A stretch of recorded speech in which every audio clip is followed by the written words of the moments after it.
Here we go for our final segment of the night. And I really wish we had a whole nother hour to keep this going. So, Ryan, I'm going to make sure that I have you back in the future.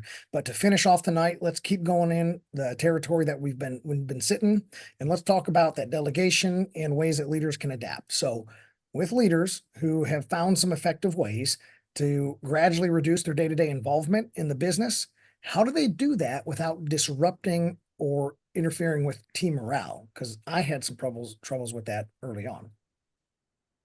So I believe you really have to start by delegating progressively more responsibilities to key team members, not just everybody, but the key ones, Yeah. offering guidance when is needed. The leader has to become a tool, or rather a readily available resource. You got to create systems that allow the business to function smoothly in your absence, and schedule regular check-ins to ensure alignment. Gradually step back while keeping communication transparent and maintaining that really helps maintain the morale. If they know you're there and they're confident in their success, morale is going to stay high. I like that. Those routine check-ins, I think, are super important. You're telling me that you don't want to get in a position where you walk in, you say, "Hey, Johnny, you're doing this now. Oh, by the way, Sally, you're now responsible for this." There's a training and a handoff process. You said gradually, right? And then the routine check-in. So you may be checking in maybe every day or every other day, and then you slowly dial that back to maybe once a week, once a month, and then just your general accountability measures that you have in place. So is that a pretty good echo of what you're trying to convey here?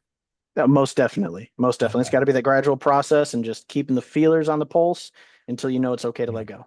Okay, so keeping your feelers on it, you have to be present enough to know when something's going right or going wrong. Hmm. And that, of course, as the expert and hopefully the leader of the company, it should be pretty apparent to you at that point in time.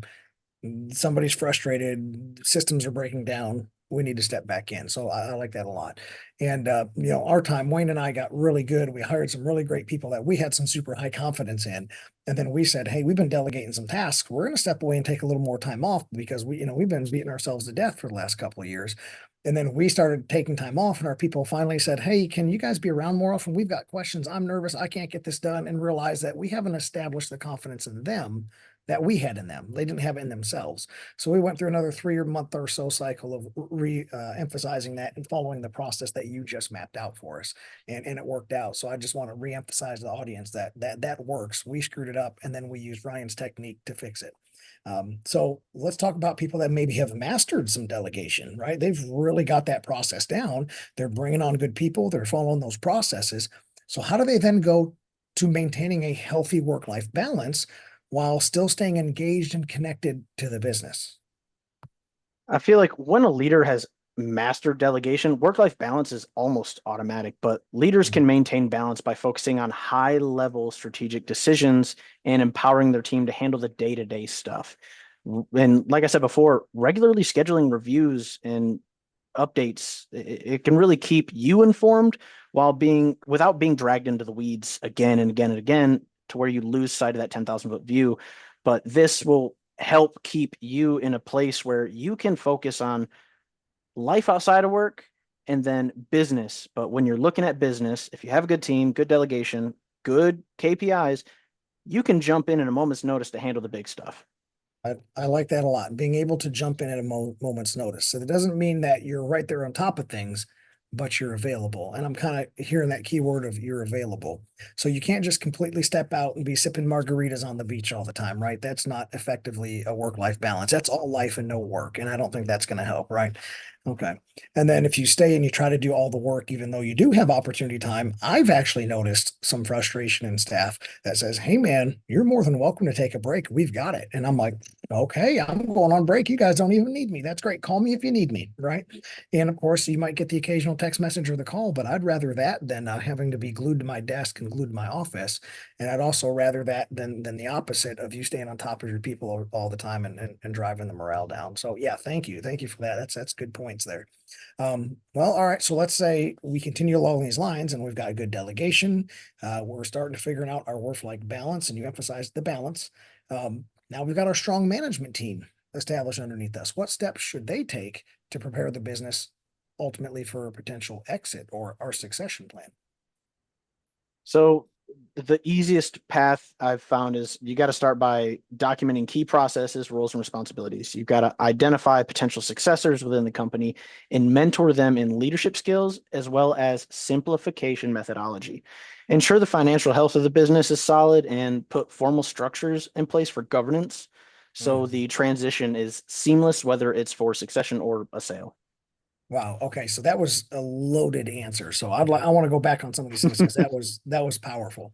Okay. So I've heard the term in the past, finding your champions, somebody that's going to champion either a work style or a product. It's inside of a division or maybe even an entire division, and identifying your champions. You said a couple of times on tonight's episode that you're key people. You're key people.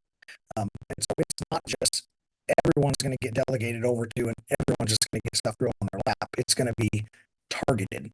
Um, and then you said your key performance. So how important is having a written SOP or workflow or policy or all of the three or combination of the three? How important is that to succession planning and eventual exits? In order to measure, you have to have metrics. You have to have a standard, a baseline to be able to measure against. So if things are falling apart, you have an easy way to dig back into the process and confirm whether or not they're sticking to the plan. An SOP to me is just a plan. It's a safeguard, making sure that the simplification is there. And if it's overlooked or not truly refined, you're gonna have to keep revisiting it and you're gonna have consistent problems in the same areas. Gotcha. So let's say it is pretty well refined and our management team and our delegation is going in accordance to the way you've directed us. How often should we just anyway be doing reviews of that work process and that those key performance indicators and things like that? How often should we be making ourselves look at it, even if everything feels like it's going smooth? So something that I'd like to think about is when it comes to business, I don't care about feelings, I care about facts. So I think at the bare minimum, you need to look at those KPIs and metrics once a quarter. I prefer to look at everything once a month Okay. because doing it for so long, I can see those incremental changes before they become something big. So it's as often as you can without hindering you or your team's ability to, you know, actually produce or serve. Right. So you don't want to be staring at it so often that it becomes a time suck away from you being able to work on the business and mentor and develop your people. But you're thinking monthly or quarterly is probably a pretty good balance for an entrepreneur that's getting their feet underneath them pretty well. So I like that, and I hope people write that down as at least as a reference point for us to work off of. Okay, so let's keep moving on with some a little bit more of those work-life balance questions since we're talking about succession and exits because you're going to get a whole lot more life once you make your final exit. So how can entrepreneurs ensure that their work-life balance remains sustainable as business grows and the economy and the industry and the business evolves, especially when maybe even a new challenge arrives that we couldn't foresee because who knows, maybe there's an election or a new legislation or something like that. How do we make sure the balance remains? I believe you got to set boundaries and prioritize tasks that align with your long-term goals. As new challenges come up, you've got to be able to rely on your team to manage them. So focusing on strategic guidance rather than Mhm. the operational details. By staying flexible and adjusting the responsibilities, entrepreneurs can preserve their balance even if their business is expanding or struggling. You just got to be able to have those guidelines, those boundaries and key points where you can interject. I like that a lot. You kind of right at the beginning of your answer, you really said that, people can really think, and I'm going to summarize it into like, you're instilling critical thinking. You're teaching strategic planning. You're teaching that strategic mindset. And I think of no fault of their own, our education system, the way our workforce generally works, somebody hires on as an employee. They say, what does it take to do my job? Here's my job responsibilities. And I'm going to plug and play my responsibilities as well as I can to get a good eval, bring home a paycheck, get the occasional promotion and raise. And then once I finally get some ownership, I want to really take hold of things. But most of the time, nowhere along the way is critical thinking and strategic planning actually taught. So, how can an owner go about passing on and training strategic planning and critical thinking for times like when this comes up, these challenges come up? The way that I've done it myself, transitioning from just management roles to director roles to executive roles, it really is pulling in your right and left hand or those key players Mm. into the decisions as early as possible. give them an opportunity to come up with a strategy, an idea of how to handle it, and just be prepared to adjust it, make revisions, and guide them towards what you know is a little bit more successful. So it is a long Mhm. process. It's not immediate, but guiding somebody through the steps that may have taken you a long time to learn, with your guidance, they can cut quite a bit of time off of that learning process.